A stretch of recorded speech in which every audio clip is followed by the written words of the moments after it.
Maruti Suzuki 800 ये सिर्फ एक कार नहीं बल्कि एक एहसास थी लोगों के दिलों से जुड़ी हुई। एक समय पर भारत की सबसे अधिक बिकने वाली कार। इस कार ने हर मिडिल क्लास भारतीय का कार लेने का सपना पूरा किया। मारुति 800 तो जैसे कार का पर्यायवाची शब्द बन गया था, कार यानी मारुति 800। लेकिन कैसे अचानक मारुति 800 कार सड़कों से गायब हो गई? क्यों लोगों ने इसे खरीदना बंद कर दिया? क्यों मारुति 800 ने अपनी कार की मैन्युफैक्चरिंग बंद कर दी? आज की इस वीडियो में मारुति सुजुकी 800 की शुरुआत से लेकर अब तक की पूरी कहानी आपको बताएंगे। बस आप वीडियो के आखिर तक हमारे साथ बने रहिए। आजादी से पहले सन 1942 में हिंदुस्तान मोटर्स ने भारत में एम्बेसडर कार की बिक्री शुरू की और इसके अलावा पद्मिनी और महिंद्रा जैसी कार कंपनियों ने भी भारत में दस्तक दे दी। लेकिन ये सभी कार काफी महंगी थी और आम लोगों की पहुंच से दूर थी। सन 1947 में भारत को अंग्रेजों से आजादी मिली और सन 1959 में पहली बार गांधी परिवार ने सपना देखा कि क्यों ना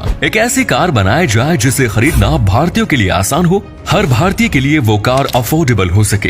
इंदिरा गांधी के बेटे संजय गांधी ने विदेश में रोल्स रॉयस कंपनी में जाकर 3 सालों तक काम किया और इस दौरान उन्होंने कड़ी रिसर्च भी की। जब वे वापस भारत लौटे तो एक सपने के साथ लौटे। वो सपना था भारतवासियों को उनकी सपनों की कार देने का। सन 1970 में इस प्रोजेक्ट पर काम शुरू होता है और 24 जनवरी सन 1981 में मारुति उद्योग प्राइवेट लिमिटेड की शुरुआत की जाती है। स्थापना के बाद मारुति कंपनी की ओर से अलग अलग विदेशी कंपनियों को कोलैबोरेशन के लिए लेटर भेजे गए, जिनमें फॉक्सवैगन, सुजुकी, मित्सुबिशी और निसान जैसी कंपनियों के नाम शामिल थे। इसी दौरान अन्य सभी कंपनियों के तो रिप्लाई भारत सरकार को मिल गए थे, लेकिन सुजुकी की ओर से कोई रिप्लाई भारत सरकार को नहीं मिला और ये बात मैगजीन व अखबारों में भी छा गई कि सुजुकी कंपनी ने भारत सरकार के लेटर का कोई रिप्लाई नहीं किया। ये खबर एक बार प्लेन में सफर करते हुए सुजुकी कंपनी के एमडी ने पढ़ ली और उन्हें न्यूज पढ़कर काफी हैरानी हुई, क्योंकि उन्हें ऐसे किसी लेटर के बारे में पता ही नहीं था। जब उन्होंने कंपनी में फोन करके लेटर के बारे में पूछा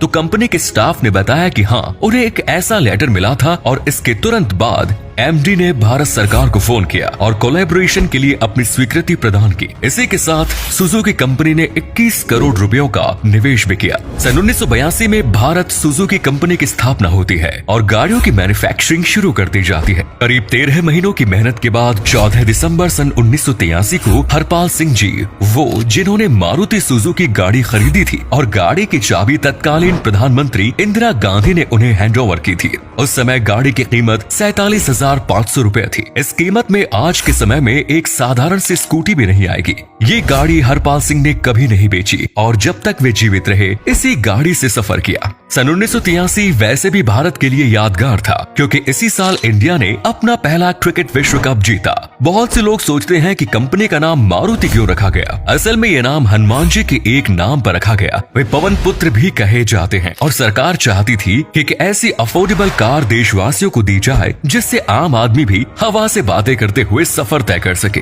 मारुति ने जब अपनी सेल शुरू की तो 10,000 रुपए का बुकिंग अमाउंट रखा और इतने हैवी बुकिंग अमाउंट के बाद भी कंपनी को पहले ही साल 1,20,000 से अधिक गाड़ियों की बुकिंग मिली। अन्य कार कंपनियों ने कहा था कि मारुति सुजुकी 40,000 रुपए में भी ये गाड़ी मार्केट में नहीं बेच पाएगी, लेकिन 1 लाख से अधिक एडवांस बुकिंग मिलने के बाद सभी लोगों का मुंह बंद हो गया। मारुति सुजुकी के नाम के आगे जो 800 लिखा होता है वो इसके इंजन के पावर को दर्शाता है। इस गाड़ी में 800 सीसी का इंजन लगा हुआ था, 3 सिलेंडर थे। ये कार सुजुकी फ्रंटी SS80 से प्रेरित थी। भारत में पहली बार किसी गाड़ी में लाइट फ्रंट व्हील दिए गए थे, जो इसे एम्बेसडर और महिंद्रा जैसी गाड़ियों से अलग बनाती थी। मारुति के पास इतनी अधिक ऑर्डर आ गए थे कि लोगों को अपनी पहली गाड़ी खरीदने के लिए 3 सालों तक का इंतजार करना पड़ा।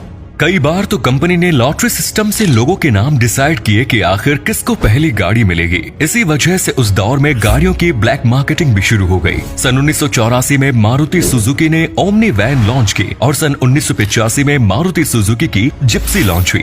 हालांकि जो क्रेज लोगों में मारुति सुजुकी 800 को लेकर था वो अन्य किसी गाड़ी को लेकर नहीं देखा गया। सन 1990 के दशक में भारत में हर दूसरी गाड़ी मारुति 800 ही नजर आती थी। ये कार लोगों की पहली पसंद बन चुकी थी। इसके बाद साल 2000 में मारुति सुजुकी ने ऑल्टो कार लॉन्च की और ये कार भी काफी पसंद की गई। आज भी ऑल्टो कार मार्केट में धड़ल्ले से बिक रही है। इस कार को बनाने के लिए मारुति सुजुकी ने 1600 से अधिक इंजीनियर्स की टीम तैयार की, जिनका काम केवल रिसर्च एंड डेवलपमेंट का था। 12 से अधिक पेटेंट मारुति सुजुकी ने फाइल कराए। मारुति सुजुकी ने धीरे धीरे एक इकोसिस्टम डेवलप करना शुरू किया और मार्केट में अपनी पकड़ और मजबूत की। कंपनी ने लोगों को गाड़ी सिखाने के लिए मारुति ड्राइविंग स्कूल खोला, जिससे लोग गाड़ी सीख सके। अब जिस व्यक्ति ने सबसे पहले मारुति की गाड़ी सीखी हो, उसका हाथ उसी कार पर अच्छे से बैठेगा। साथ ही मारुति फाइनेंस और मारुति इंश्योरेंस कंपनी की शुरुआत भी की गई, जिससे लोग अपनी गाड़ियों का इंश्योरेंस करा सके और साथ ही रियायती दरों पर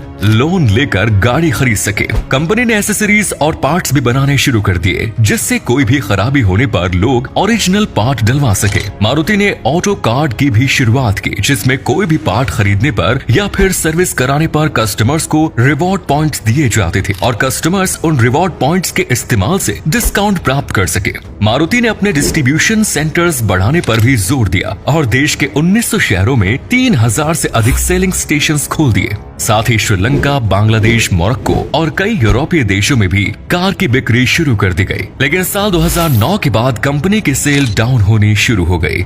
लोगों के पास पैसा आने लगा और अब मार्केट में कई अट्रैक्टिव लुक वाली गाड़ियां दस्तक दे चुकी थी। नई जनरेशन को मारुति सुजुकी 800 अब पुरानी लगने लगी। साल 2009-10 में कंपनी की सेल में 3.7% की गिरावट दर्ज की गई। कंपनी को समझ आ गया था कि लोगों को अब उनकी गाड़ी में ज्यादा दिलचस्पी नहीं रही है। साल 2013 तक कंपनी द्वारा 2.87 मिलियन गाड़ियां बाजार में बेची जा चुकी थी, जिनमें से 2.66 मिलियन गाड़ी हिंदुस्तान में, तो वहीं बाकी गाड़ियां अन्य देशों में बेची गई। इसी दौरान भारत सरकार ने कुछ कानूनों में बदलाव किया और एमिशन नॉर्म्स बनाए, जिस कारण 13 शहरों में मारुति को अपना प्रोडक्शन बंद करना पड़ा था। अप्रैल 2010 में ही अधिकतर प्रोडक्शन बंद हो चुका था। साल 2014 में शिलोंग के एक डीलर ने मारुति की आखिरी गाड़ी खरीदी थी। मारुति सुजुकी 800 के बंद होने के और भी कई कारण थे। कंपनी ने अपनी गाड़ी में ज्यादा बदलाव नहीं किया। लोगों को ये गाड़ी एक डिब्बा गाड़ी जैसी लगने लगी।